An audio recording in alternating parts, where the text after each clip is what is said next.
10 গুণের নারীকে আল্লাহ তাআলা ভালোবাসেন। নাম্বার 1, যে গুণের নারীকে আল্লাহ তাআলা ভালোবাসেন তার মাঝে নাম্বার 1 হচ্ছে সেই নারী যে নারী অভিযোগ কম করে। যে নারী অভিযোগ কম করে তাকে আল্লাহ তাআলা ভালোবাসেন। অনেক মেয়ে দেখবেন অল্পতেই অভিযোগ শুরু হয়ে যায়, কেবল বিয়ে করে আসছে, একটু স্বামীর আচরণ খারাপ হয়ে গিয়েছে, শুরু করে দিলে কথা যে জীবনে কি করলাম, কেমন স্বামী পাইলাম, পুরো জীবনটাই আমার শেষ হয়ে গেল, অভিযোগের কোনো শেষ নেই। আবার আছে অনেক ওয়াইফ এরকম দেখবেন যে স্বামী সারা জীবন খাওয়ায়, সারাটা জীবন দেয়, কোনো একদিন একটু কমতি হয়ে গেলে বলে যে তুমনে আজ তক মুঝে ক্যা দিয়া, কুছ ভি নেহি দিয়া, সারা জীবন দিলা কি আমার, সারা জীবন আমি না খেয়েই থাকলাম, কোন জামাটা দিলা ভালো জামা, এটা অভিযোগ করে। তো প্রথমত সে নারীকে আল্লাহ তাআলা অনেক ভালোবাসেন যে নারী অভিযোগ কম করে। আল্লাহ প্রত্যেকটা মা বোনকে অভিযোগ মুক্ত জীবন দান করুক, সকলে পড়া আমিন। জীবনে সুখে থাকার সবচেয়ে সুন্দর একটি মাধ্যম হচ্ছে অভিযোগ কম করা। আল্লাহ আমাকে যা দিয়েছেন I am happy with that, I don't have any complain about that. আমার কোনো অবজেকশন নাই, আমার কোনো কমপ্লেইন নাই, আমার কোনো রিগ্রেট নাই, আমার কোনো আফসোস নাই। হোয়াট এভার আই হ্যাভ, আলহামদুলিল্লাহ উইথ দ্যাট। সকলে বলেন আলহামদুলিল্লাহ। তাহলে আজ থেকে সুখী হতে চাইলে অভিযোগ কম করবেন, রাজি আছেন তো ইনশাআল্লাহ? তাহলে 1 নাম্বার সে নারী যে অভিযোগ কম করে, আল্লাহ লাভস হার ভেরি মাচ, আল্লাহ তাকে অনেক ভালোবাসেন। 2 নাম্বার হচ্ছে সেই নারী the women who is very patient, যে নারী খুব ধৈর্যশীল, তাকে আল্লাহ ভালোবাসে। মনে রাখবেন সবর হচ্ছে এমন একটি হাতিয়ার, সবরকে আল্লাহ তাআলা এমন একটি যন্ত্র দিয়েছেন যা কখনো ব্যর্থ হয় না। সবরকে আল্লাহ তাআলা এমন একটি তীর দিয়েছেন যা কখনো লক্ষ্য ভ্রষ্ট হয় না। সবরকে আল্লাহ তাআলা এমন এক বিজয়ী সৈনিক বানিয়েছেন যেটা কখনো পরাজিত হয় না। সবরকে আল্লাহ তাআলা এমন এক সুরক্ষিত দুর্গ বানিয়েছেন যা কখনো ধ্বংস হয় না। সুবহানাল্লাহ পড়েন। সবর এবং বিজয়ী এরা হচ্ছে 2 জন সহোদর ভাই। যে সবর করবে, যে পেশেন্ট হবে, ধৈর্যশীল হবে, তার সফলতা সুনিশ্চিত, এখানে একটু সন্দেহ থাকতে পারে। There is no doubt in it. So if you want to get the ultimate success, then you must have to be patient. যদি আপনি সফলতার চূড়ান্ত পর্যায়ে পৌঁছাতে চান, ধৈর্যের কোনো বিকল্প রাস্তা আর হতে পারে। নারীদের সবরের অনেকগুলো স্টেপ আছে, অনেকগুলো স্টেজ আছে, ধাপে ধাপে তাদেরকে সবরের পরীক্ষা দেওয়া লাগে। যেমন দেখবেন নারীরা যেহেতু আব্বার উপরে খায়, ভাইয়ের উপরে খায়, তাই তাদেরকে ফ্যামিলি সাপোর্ট খুব কম দেওয়া হয়। মনে করেন ফর এক্সাম্পল, একজন মেয়ে পড়ালেখা করতে চায়, বড় ডক্টর হতে চায়, আব্বা বলছে না, পারবো না, হবে না, বাড়িতে বসে থাক। ধৈর্যের পরিচয় দেওয়া লাগবে। বিয়ে হয়ে গিয়েছে এমন এক যুবকের সঙ্গে যে গাঁজাখোর, মদখোর, স্বামী স্ত্রী যে ভালোবাসার সম্পর্কটা বোঝে না, কিচ্ছু বোঝে না, পেশেন্ট থাকতে হবে, ধৈর্যশীল হতে হবে। বিয়ে হয়ে গিয়েছে মেয়েটার, শাশুড়ি অনেক খারাপ, এই ক্ষেত্রে সবরের প্রয়োজনটা যুবক ভাইয়েরা আছে না নাই? সবর লাগবে। মনে রাখবেন বাংলাদেশে যত ডিভোর্স হয়, কথাগুলো মনোযোগ দিয়ে শুনবেন, তার সবচেয়ে বড় কারণ হচ্ছে নারীরা ধৈর্যশীল নয়। স্বামী ছোট্ট একটা কথা বলে এটাকে তিল থেকে তাল বানিয়ে দেয়, ঠিক কিনা যুবক ভাইয়েরা? তাল বানিয়ে দেয়, আর সংসারটা অল্পতেই ভেঙে যায়। এজন্য নারীদেরকে ধৈর্যশীল হতে হবে। আরও একটা পয়েন্ট শেয়ার করতে চাই, বিনয়ের সাথে বোনদেরকে আমি খুব সম্মান করি এবং আমি বোনদের বিষয়গুলো খুব সুন্দর করে হাইলাইট করে ট্রাই করি, এই জন্য যে নারীরা হচ্ছে অনেক সম্মানের জায়গা, এটা অনেক সম্মানের জিনিস। বোনদেরকে বলবো, বোন আপনি যখন দেখছেন যে আপনার শাশুড়ি খারাপ, আপনার স্বামী খারাপ, আপনার শ্বশুরও খারাপ, আপনার ননদ খারাপ, দেবরও খারাপ, সবাই খারাপ, they are all against of you, সবাই আপনার বিরুদ্ধে আছে, but believe me, trust me, if you have patience and if you are patient, Allah will help you ইনশাআল্লাহ। যে প্রত্যেকটা সিচুয়েশন আল্লাহর উপরে ভরসা করতে পারে, আল্লাহ বলছে ওয়ামাই ইয়াতাওয়াক্কাল আলাল্লাহি ফাহুয়া হাসবুহ, তুই যদি আমাকে বিশ্বাস করতে পারিস প্রত্যেকটা সিচুয়েশনে, আমি আল্লাহ একাই তোর জন্য যথেষ্ট হয়ে যাব। সুবহানাল্লাহ পড়লেন না?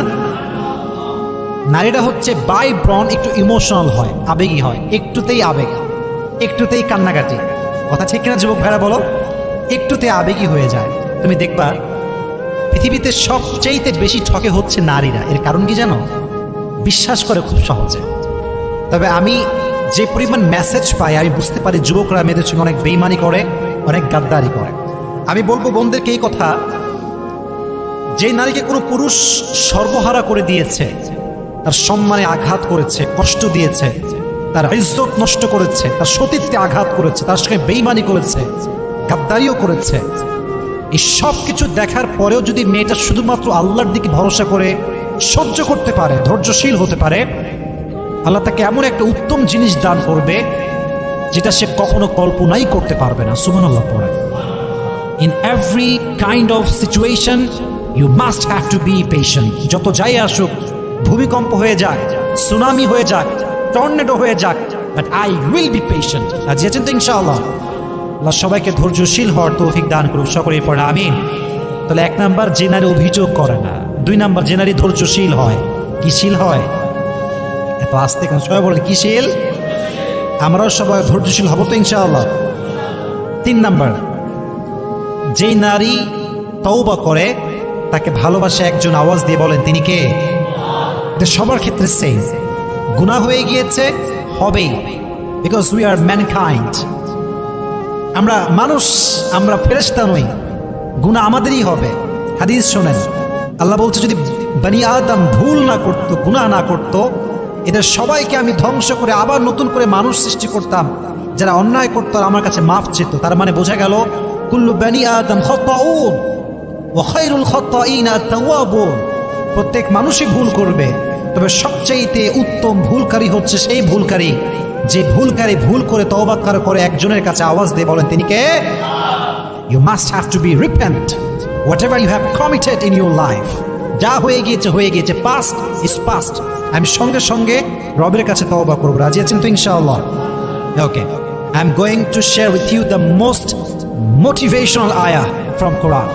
আল্লাহ বলছেন, قل يا عبادي الذين أسرفوا على أنفسهم لا تقنطوا من رحمة الله. আল্লাহ বলছেন, বান্দা তোর জীবনে অনেক অন্যায় করেছিস, অনেক গুনাহ করেছিস, অনেক জুলুম করেছিস। لا تقنطوا من رحمة الله. Never lose hope from the mercy of your Lord. Don't be upset.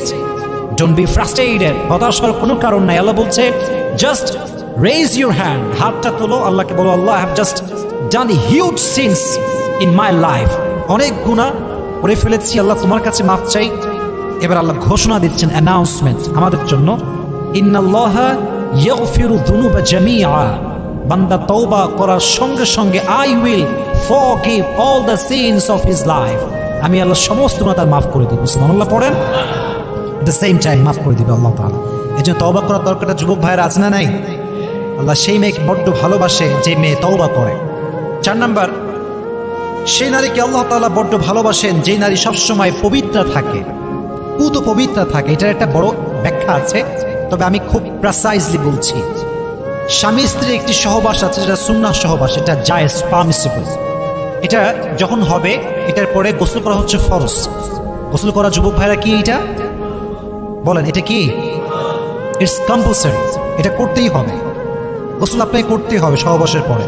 তো অনেক মেয়ে দেখা যায়, I am really sorry to say that, এটা বলতে হবে বোঝাবার স্বার্থে, অনেক মেয়ে স্বামীর সঙ্গে সহবাস করার পরে গোসল করে না, অনেক লম্বা সময় এরকম অপবিত্র থেকে যায়। এটা ঠিক না। কখন কে মারা যায়, কার সময় কখন চলে আসে, এটা কখনো কেউ বলতে পারবে? আমি কেন অপবিত্র অবস্থায় মরবো ভাই? আমি পবিত্র থাকবো, আমি ওযু করে থাকবো, আমি গোসল করে থাকবো। যদি পুত পবিত্র অবস্থায় মরতে পারি, কবর যেতে পারি, অনেক সম্ভাবনা আছে আল্লাহ আমাকে মাফ করে দিবে। সুবহানাল্লাহ পড়েন। আল্লাহ প্রত্যেকটা মেয়েকে পুত পবিত্র অবস্থায় থাকার তৌফিক দান করুন, সকলেই মন খুলে পড়া আমিন। 5 নাম্বার, সে নারীকে আল্লাহ তাআলা বড্ড ভালোবাসেন যেই নারী গীবত করে না। This is very sensitive quality. এই কোয়ালিটি সবার ভেতরে থাকে না। এক বাদশা সব প্রজাদেরকে ডেকে বলতে, শোনো, তোমাদের মাঝে যে আমাকে সবচেয়ে ফানি জোকস শোনাতে পারবে তাকে আমি পুরস্কার দিব। সবাই অনেক জোকস শোনাইছে, মানে মহামান্য আমাদের রাজা এই জোকস, এই জোকস, কিন্তু রাজা খুশি হয় না। উনি বলল, সবচাইতে সুন্দর মিথ্যা যে বলতে পারবে তাকে আমি পুরস্কার দিব, তাকে আমি আজকে পুরস্কৃত করব। তো একজন আসছে, সে বলছে, মহারাজ আমি পারবো বলতে। বলছে, বলো কি জোক শোনাবা? খুব সুন্দর মিথ্যা হতে হবে। বলছে, হ্যাঁ মহারাজ, অনেক সুন্দর মিথ্যা। বলছে যে এক এলাকাতে এক মেয়ের বিয়ে হলো, বিয়ে হওয়ার পর এলাকার অনেকগুলো মেয়ে এসেছে, মাশাআল্লাহ, অনেকের বউ এসেছে, ভাবিরা এসেছে, আন্টিরা এসেছে, এবং সবাই এসে চুপচাপ বসে আছে। মহারাজ বলছে, এটাই পৃথিবীর সবচেয়ে সুন্দর মিথ্যা কথা। তার মানে হচ্ছে মেয়েরা এক জায়গায় হবে, ভাবিরা এক জায়গায় হবে, কেউ কারণ গীবত করবে না, বদনাম করবে না, এটা কোশ্চিন কালেও হতে পারে না। ঠিক কিনা বলেন যুবকেরা? মেয়েদের একটা নেচার হচ্ছে একে অপরের সঙ্গে বসলেই বদনাম শুরু হয়ে যায়। শুধু গিবত না, আরো অনেক মেয়েদের স্বভাব আছে। মেয়েরা দেখা হইলে বলে, কিরে তোর জামার দাম কত, কই থেকে কিনেছিস? সেদিন আমি একজন মুফতির বয়ান শুনছিলাম, তার বাসা হচ্ছে পাকিস্তানে। উনি বললেন যে लड़कियां ये बड़ी अजीब होती है, ये जनाजे से पहले से भी पूछता है औरत की हस्बैंड की जो वाइफ होती है उससे, ये ड्रेस तुमने कहाँ से लिया है? हाय मेरी हस्बैंड मर गया। মানে ভাবটা হচ্ছে এরকম, স্বামী মরে গেছে, স্বামীর লাশ রাখা আছে, পাশে বউ আছে, বাহিরের ভাবিরা আসছে, কান্নাকাটি করে সবাই।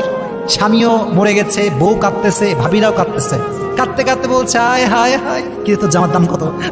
কাঁদছে। মাঝখানে বলতো জামার দাম কত? ওও বলছে এই আমার স্বামী কত ভালো ছিল, কত ভালোবাসতো, বলছে 1000 টাকা দাম। আবার কান্না শুরু। তো অনেক মেয়ে এরকম আছে, কোনো অবস্থায় সিরিয়াস হতে পারে না, সব জায়গায় হাসে। এরকম মেয়ে আছে না যুবক ভাইরা? আছে। বদনাম করার স্বভাব, গীবত করার স্বভাব, সব জায়গায় হাসার স্বভাব। এই জন্য সেই মেয়েকে আল্লাহ অনেক ভালোবাসে যেই মেয়ে গীবত করে না। আল্লাহ প্রত্যেকটা মেয়েকে গীবত মুক্ত জীবন দান করুক, সকলে পড়া আমিন। এবারে তাকবীর দেবো আমরা সবাই, লিল্লাহি তাকবীর। হয় নাই, জোরে সোরে লিল্লাহি তাকবীর, লিল্লাহি তাকবীর। 6 নম্বর, সেই মেয়েকে আল্লাহ তাআলা অনেক বেশি ভালোবাসেন যেই মেয়ে তার হাজবেন্ডের সঙ্গে হয় সুন্দর এবং কোমল আচরণওয়ালী নারী। অনেক মেয়ে দেখবেন হাজবেন্ড আসলে ওর গা খিটমিটে শুরু হয়ে যায়, খাইসটা, চোখের দিক তাকানো যায় না। আবার অনেক মেয়েকে আমি মাঝে মাঝে বলি না যে অন্যরা কল দিলে কেমন আছেন ভাইয়া, আসসালামু আলাইকুম, ভুলে গেছেন দেখছি, এগুলো বলে। আর স্বামী আসলে কোনো কাজ কাম নাই, খালি আমার ডিস্টার্ব করে, এই সেই কত কথা, খালি অভিযোগ করে। এটা ঠিক না। আল্লাহ সে নারীকে বড্ড ভালোবাসে যে নারী তার স্বামীর প্রতি যত্নশীল হয়। সুবহানাল্লাহ পড়লেন না? সবাই জোরে সোরে পড়েন সুবহানাল্লাহ। আমি বন্ধুকে বলবো, স্বামীকে আপনি যে ভালোবাসেন এটা আপনাকে বারবার বারবার বলতে হবে। যতবার আপনি বলবেন ততবার আপনার আমল নামায় সওয়াব লেখা হবে। সুবহানাল্লাহ কোথায়? যতবার বলবেন ততবার সওয়াব। হারাম রিলেশনশিপে টেক্সট করাও হারাম, ভয়েস কলও হারাম, মিট করাও হারাম। হালাল রিলেশনশিপে তুমি কি খাইছো এটা বলাও শুধু জায়েজ না, এই যে আপনি যত্নশীল হলেন এটা তো আপনারা আমল নামায় সাদাকার সওয়াব লেখা হবে। সুবহানাল্লাহ পড়েন। তো মেয়েদেরকে বলো, বোনেরা আপনারা বিয়ে করার পরে স্বামীকে বলবেন যে আমি আপনাকে বড্ড ভালোবাসি, আমার সমস্ত অনুভূতির জগতে শুধুমাত্র আপনি আছেন, আপনাকে আমি ফিল করতে পারি, কাউকে আমি ফিল করতে পারি না, আমি আপনার প্রতি আসক্ত, কোনো পরপুরুষের প্রতি আমার কোনো আসক্ত আসেই না। এই কথা যে নারী স্বামীকে বলতে পারবে আল্লাহ তাকে ভালোবাসবে। সুবহানাল্লাহ পড়েন। আল্লাহ বোনদেরকে স্বামীর সঙ্গে রোম্যান্টিক হওয়ার তৌফিক দান করুন, পড়েন আমিন। 7 নম্বর, সে নারীকে আল্লাহ তাআলা বড্ড ভালোবাসে যেই নারী তার চোখটা পরপুরুষের থেকে হেফাজত করে। বড্ড ভালোবাসে আল্লাহ তাদেরকে। কারণ আজকালকার মেয়েরা চোখ হেফাজত করতে অনেক অনেক ফেল, খালি বলে ক্রাশ খাইছি। কি খাইছে যুবক ভাইরা? ভয় পায় কথা বলো, কি খাইছি? বিফোর ম্যারেজ ক্রাশ খাওয়া, ইজ ইট হালাল অর হারাম? Loudly answer me man, is it হালাল অর হারাম? হারাম, ডেফিনেটলি হারাম। ক্রাশ খাইছি না, এটা ঠিক না। আপনার চোখকে you have to lower your gaze every time.